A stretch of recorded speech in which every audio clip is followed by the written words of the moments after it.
morning meditation, express meditation.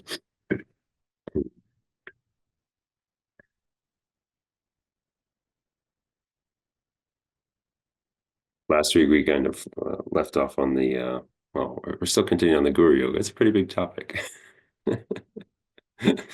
So we'll our guru devotion, right? The devotion, teacher devotion.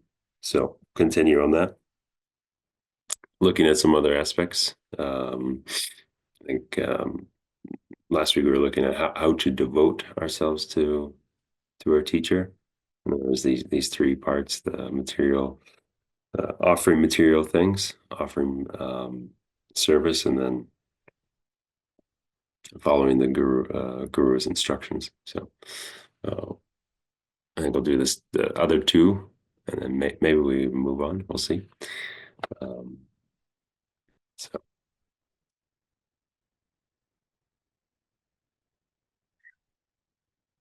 try to settle our body, settle our mind into this session.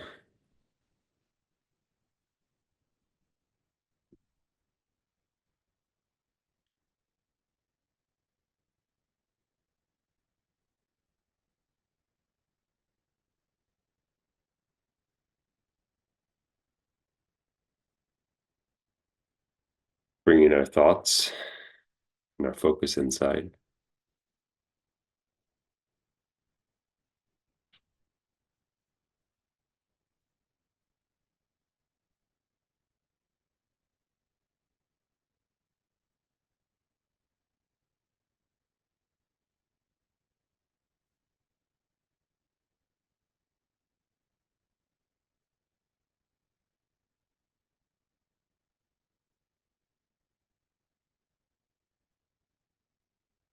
Back trying to drop the thoughts altogether.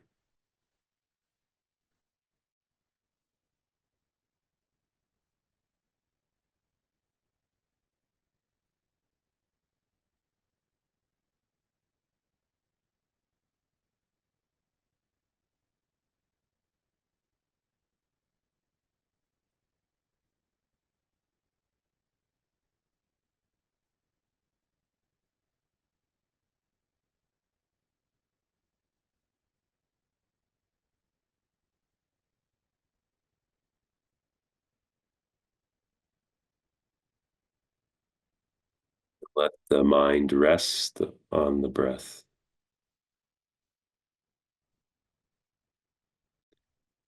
Just watching the breath without any discrimination, not giving it any uniqueness or power.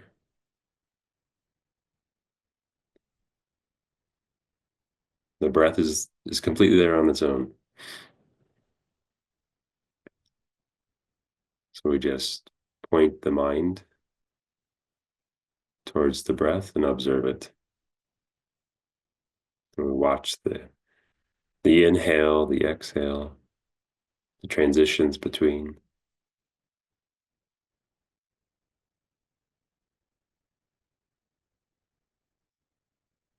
So we'll just watch it for about a minute.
to mind our motivation for the meditation.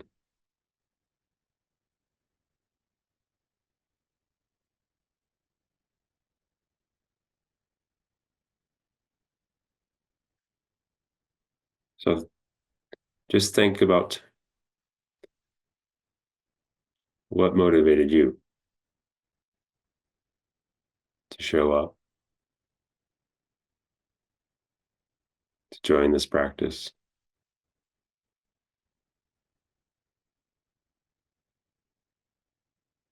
Why are you here?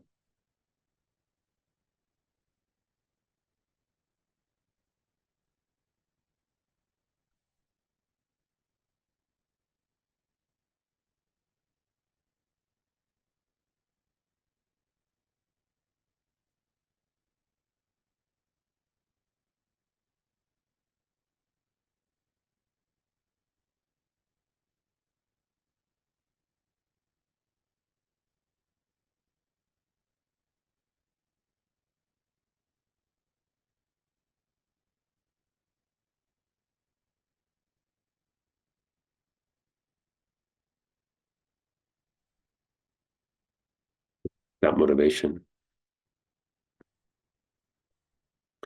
We visualize in front of us, just about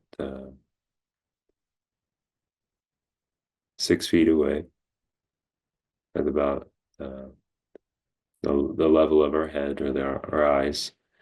You can visualize Shakyamuni Buddha.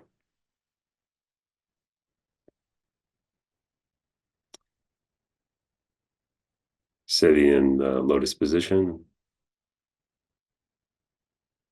his right hand on his knee,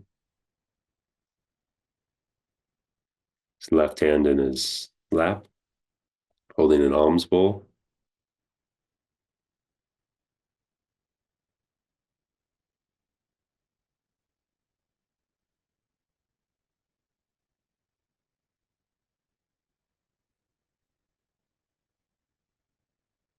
Wearing the robes of a monk.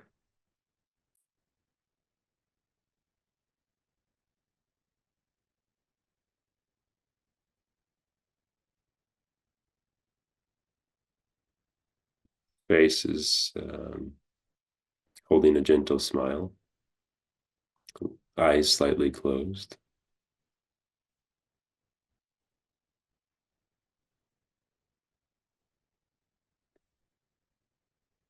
The black bluish hair is uh,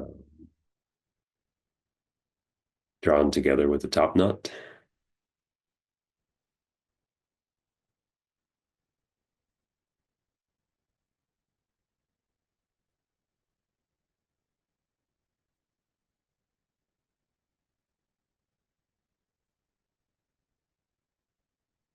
Its gaze and face and posture radiates compassion.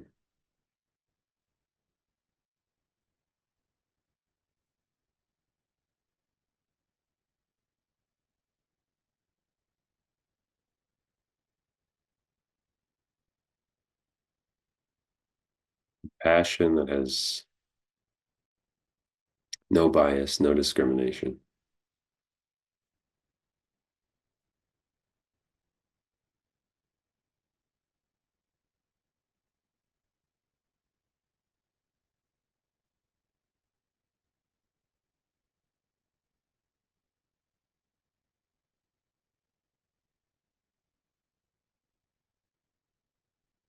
So this is the Buddha, the representation of the teacher, of the guru.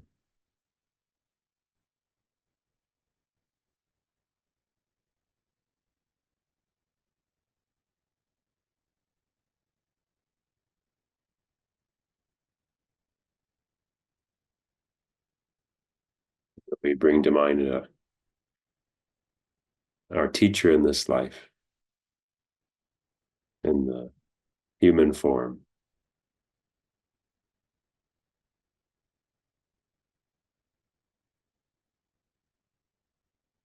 That's so kind to teach us or guide us on the path to enlightenment as instructed by Shakyamuni Buddha.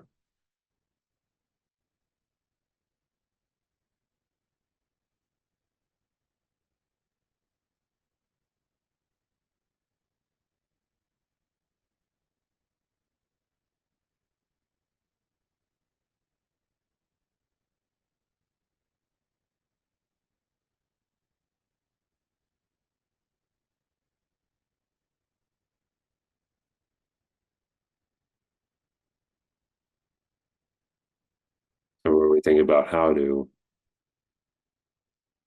practice this guru yoga, how to follow the instructions of the teacher. 3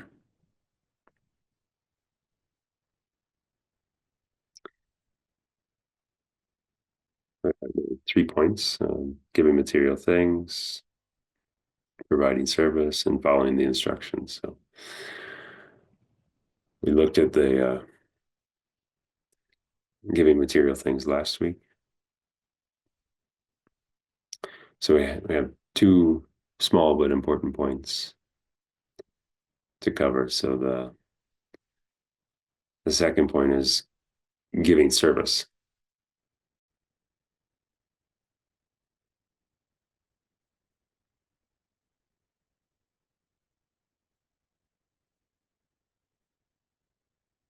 So giving service, your actions of service to the teacher, these actions alone are Dharma practice.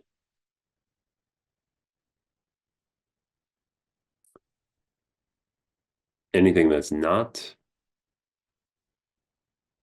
for the benefit of the teacher,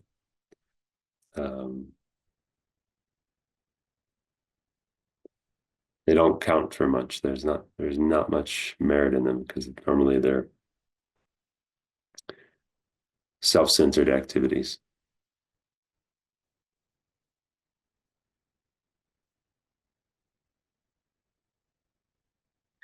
And we can also serve our teacher through our speech by propounding his qualities, the teacher's qualities in all directions, composing praises, thanking our teacher. And we're thanking our teacher for teaching the Dharma, for the teachings.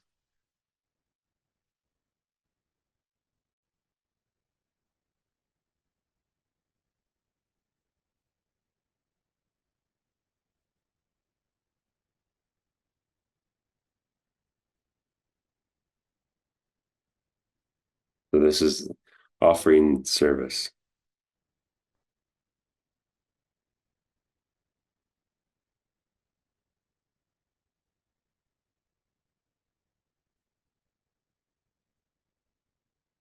And we can all relate to that. We can all think of a situation where we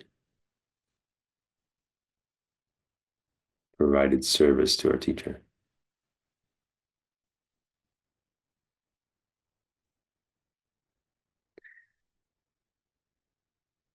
But the third element of the practice is the most important way to devote oneself to the teacher. And that's by action. That's by practicing exactly what was instructed.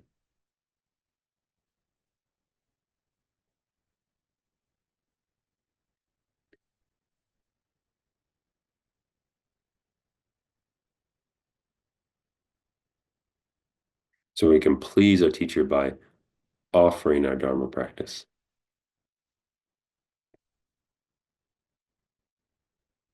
So the material offerings, they're good. The service is better. But the offering of the Dharma practice is the best, is the most supreme.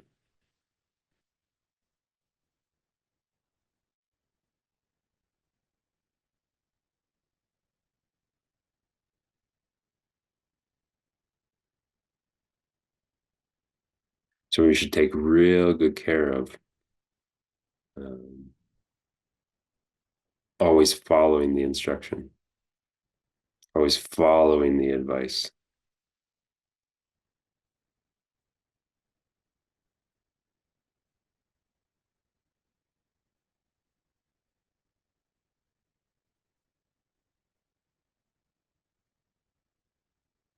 So we can think, oh, yes, my teacher instructed me to do this and this practice, this prayer, maybe some prostrations, read a text, recite some mantras,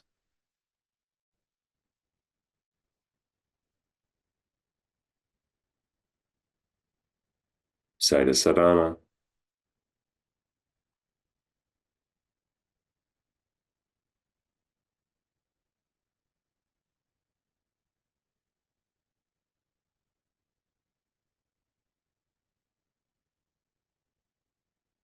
So the instructions weren't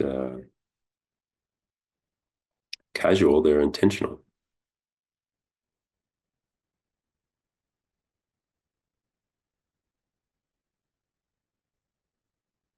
So by intentionally following those instructions, we follow the guidance of the teacher, the guidance on the path to enlightenment. This is the path.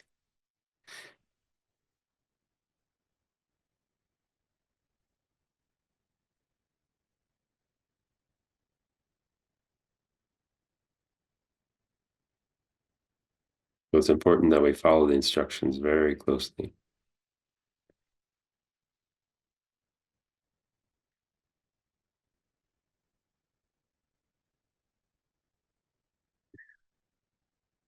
But what to do if they give us instructions that lead us in a wrong direction or make us transgress the three vows? What to do?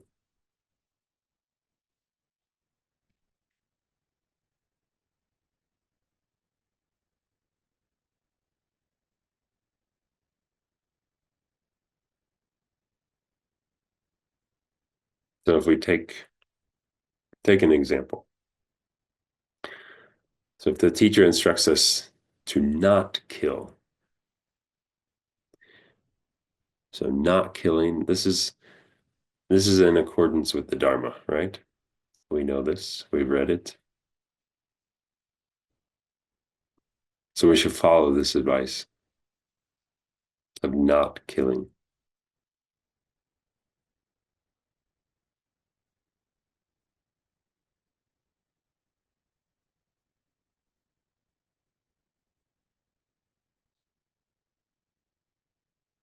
But what if the teacher instructs us to kill? What then?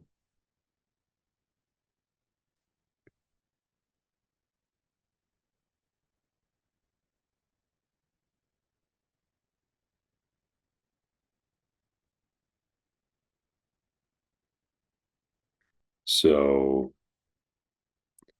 in the Vinaya, it explains that this instruction, it contradicts the true Dharma.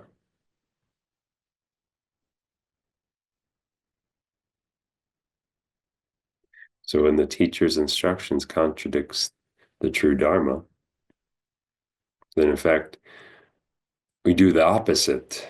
We do not kill, no killing. So in such cases, we should not listen to the words of the teacher.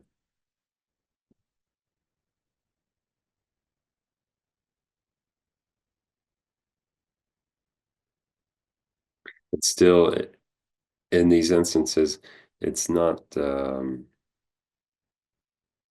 it's not permissible to criticize or abuse or disrespect our teacher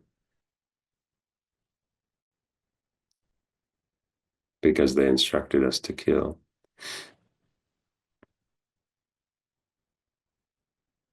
Why? Because mm, we still have delusions. We still have limited perception. We cannot understand the full extent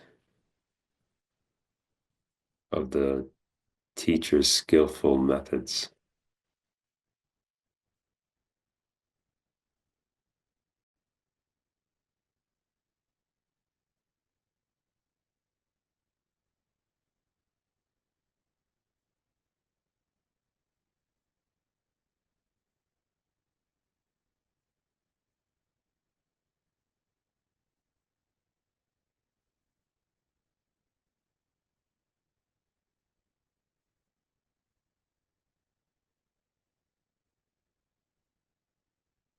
So we can see here,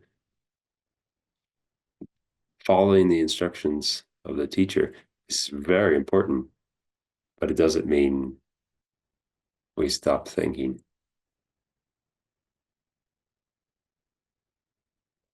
We still have to check, we have to validate, and make sure the instructions are in accordance with the Dharma.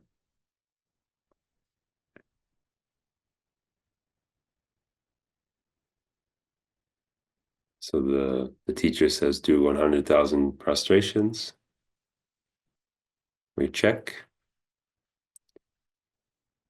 Are prostrations good? Are they bad? Are they virtuous?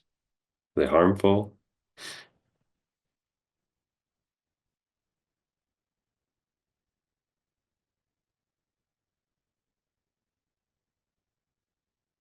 They don't seem to be harming anyone else.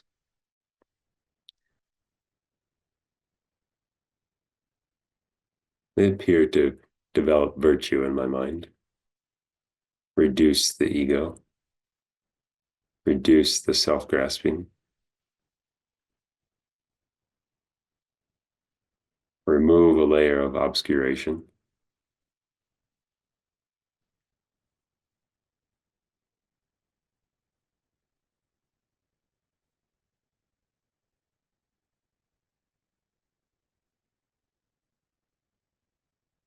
develop veneration for our teacher.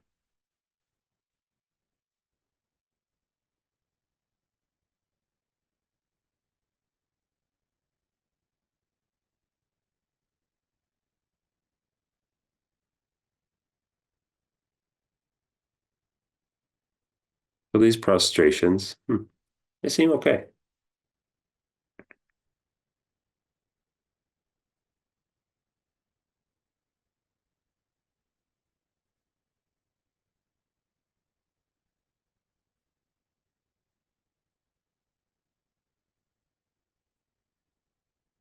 So can you see this? Can you see the virtue in following the instructions of the teacher, but not blindly, not just laying down and letting the teacher run all over us? It's not like that, is it?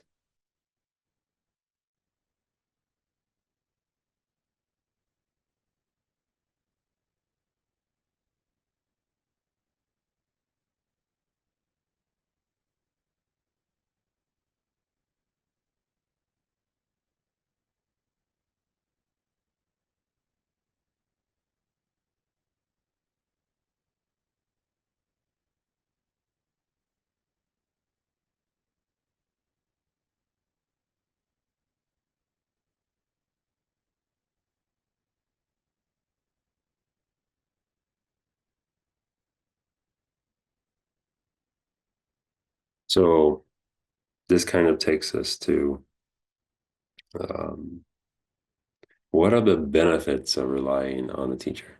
What are the benefits of relying on a guru? So there's several benefits. One is that we'll come closer to enlightenment.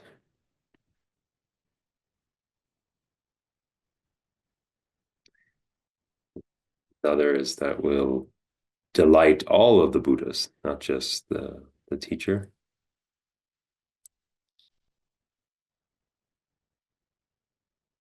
And then we'll also not be harmed by demons or bad friends.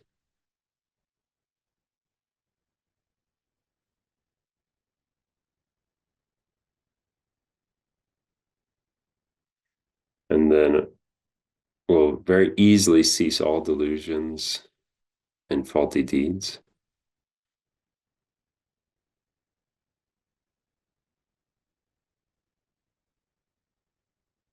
It's the benefit of having insight into the realization of the grounds and the paths.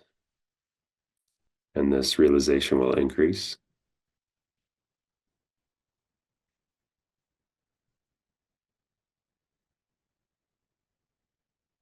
Have the benefit of not lacking a teacher or guru in future lives.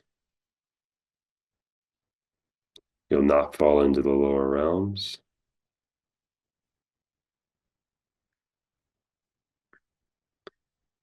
And finally, you will effortlessly achieve all temporary and ultimate aims.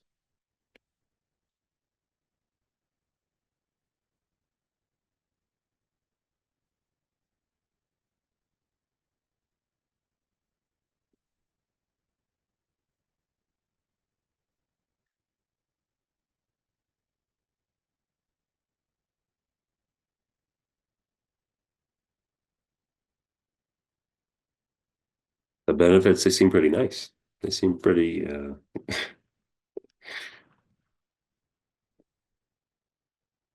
good.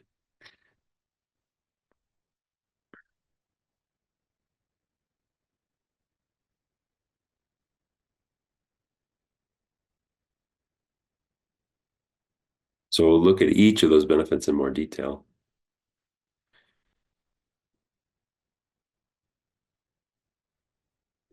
in the next few meditations so that we really understand what they are, to develop the conviction, to develop our understanding and hmm, clarity.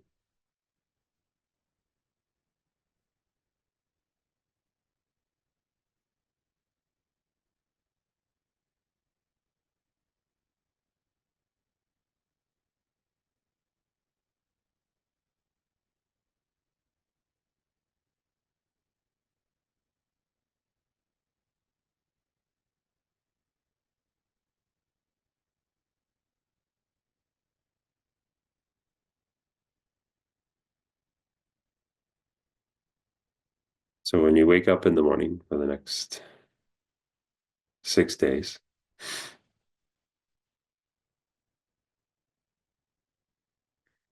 think about these 3 points of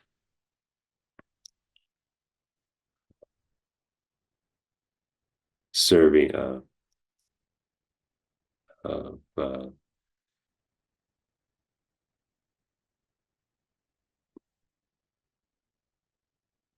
accepting the teacher in action. So through offering material things, through offering service, through offering practice of the Dharma. And just reflect or set the intention for the day to do one of those 3 things when you have the opportunity. It all starts with the intention. And every day, I don't know if we'll have the opportunity, except for practice. If we follow the guru's instructions, then we can perform our practice and offer it. But just check every day. Is the intention there?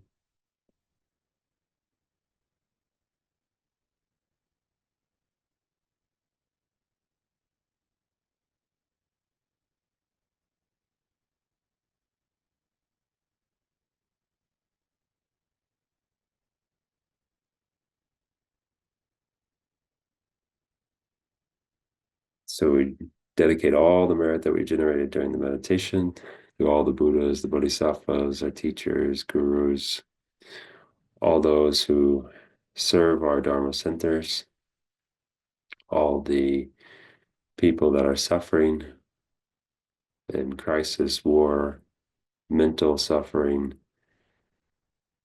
all the animals that are suffering from our human existence and being unkind to them.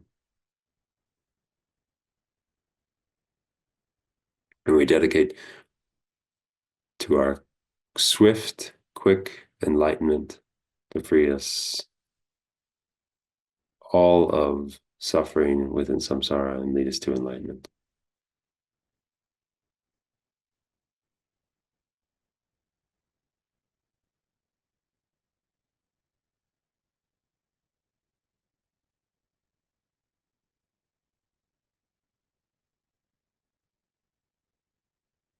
You, everyone.